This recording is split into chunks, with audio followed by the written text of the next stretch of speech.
Hi, I'm Patu from freefincal, and today I want to talk to you about lessons from investing for my son's future for the last 10 years. I started investing for his future education, marriage, etc. From December 2009 onwards. He was born in January 2010, so he just turned 10, and so has my investment portfolio. Before I begin, I want to point out that the presentation of the economic survey for the last financial year or the current financial year, whatever you want to call it, is available on YouTube. I strongly suggest that you search for it, and it is from the Press Information Bureau (PIB) website. I think you should be able to search for it on the bar. It's about an hour's presentation. It's a very good presentation. The economic survey has said that this is the right time to promote intensive industry in the country, and it's the right time to make change archaic laws so that it's very easy for people to start businesses and so on. That's a very good I mean, those are all very good points that I make. I think tomorrow's budget should reflect this. Don't worry too much about personal tax, tax rules and tax bracket changes and so on. That's just irrelevant. I think people who want to become multi-crorepati should not worry about such trivialities.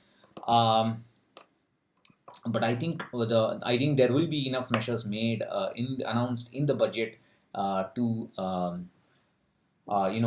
help boost the economy. I hope the market likes what is said in the budget. People may remember the budget in February 1st, 2018. I think that's when the fall in the mid cap, small cap started.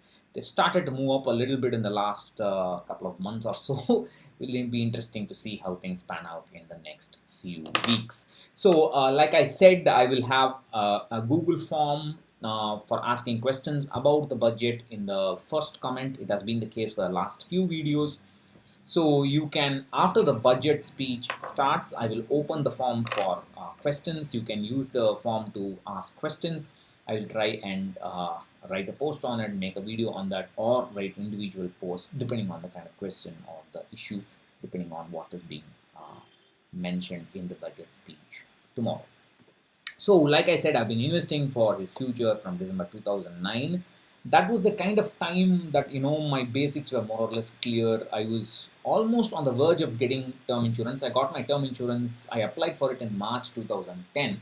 So that's another 10-year story. My health insurance was in place, emergency fund was in place. I was understanding things of importance of equity, importance of asset allocation, etc., and so on.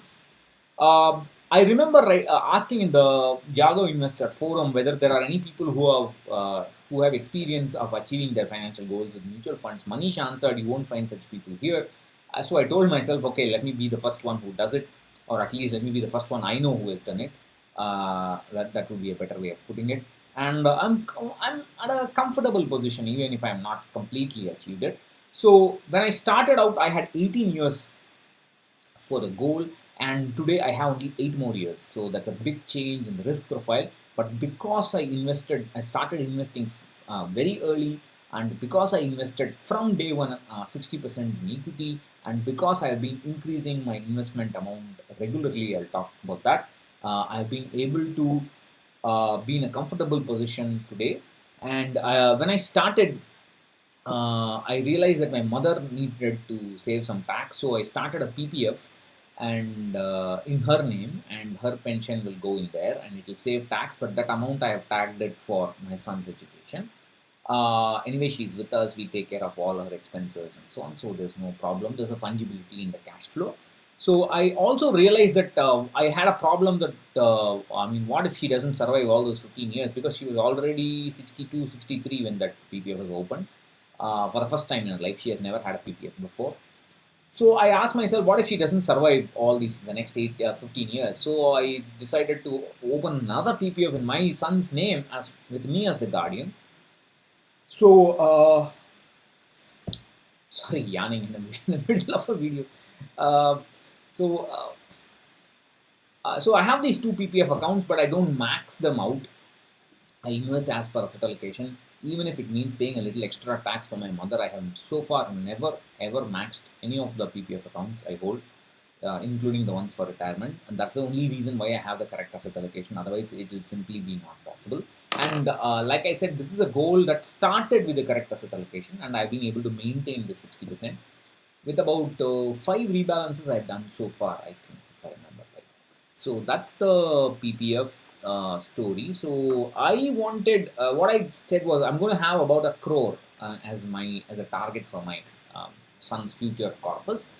It has remained the same. I mean, the kid wants to become a physicist, scientist, astronomer, whatever you want to call it as of now. So that's all right. It's but I wanted to make sure, I want to give him a platform so he can, pursue his dream, find himself, find his calling, whatever.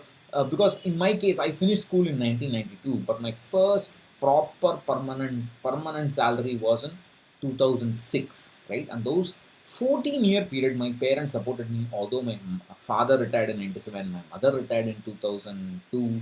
My salary as a research associate or research scholar was kind of not too great.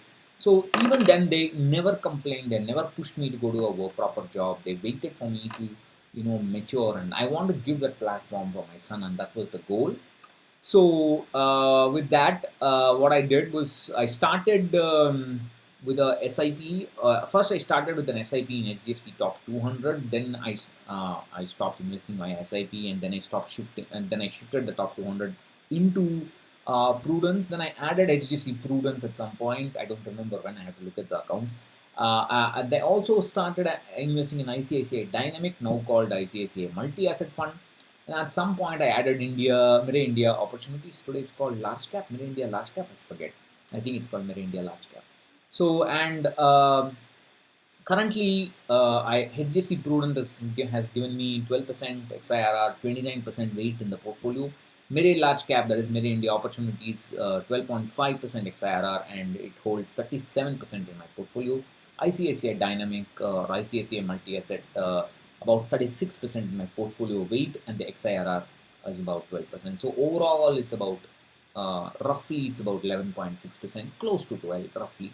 So it's not bad at all. And with the PPF about 8ish kind of percent, that's fairly decent growth. And what I've done is I've been able rebalancing it. I've done goal-based rebalancing. So lessons from the story, from this 10-year journey. Time is crucial. If you start early, you can invest enough in equity, and you can take risk, and you can continue to take risk. If you are lucky, because I've not had a I've not seen a major market crash in this last 10-year period. I'm practicing goal-based rebalancing, and what I've done is I've gradually accumulated enough money in fixed income assets so that the current cost of at least a UG is available in PPF and in arbitrage. So when I rebalanced, I booked profit from equity a couple of times, and I added the ICICI arbitrage fund that acts as a fixed income. So far, I have not booked or rather rebalanced from equity into debt. So far, I have not done that because of there's no major market crash, there's no major departure from that 60%. It has gone down to about 55% at some times, but I've kind of kept it around 60%, roughly around that area. One big factor that has helped me is that I invest today three times more than what I invested in 2010. So that's a year-on-year growth of about 11.6%. So the amount of money I'm investing for the goal has increased at about 11.6% year-on-year on average. That's a big key factor in creating the corpus and the success. Focus is important. You have to focus on the inflation. Inflation for child education, marriage, etc. is more than 10%, but 10% minimum you should have, and you must invest with a system. You should not don't say systematic investing is investing with a system. Systematic investing or SIP is just automated investing. You should invest each month with a proper plan and a proper system.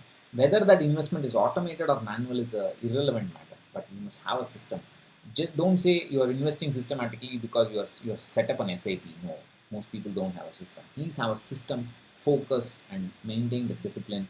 Uh, and that has been the main reason I would say for where I am today. Luck also plays a big role, but discipline and a plan matter. So that's what I wanted to tell you. Let's hope we have a quiet budget with no mentions of anything related to personal finance. Bye bye.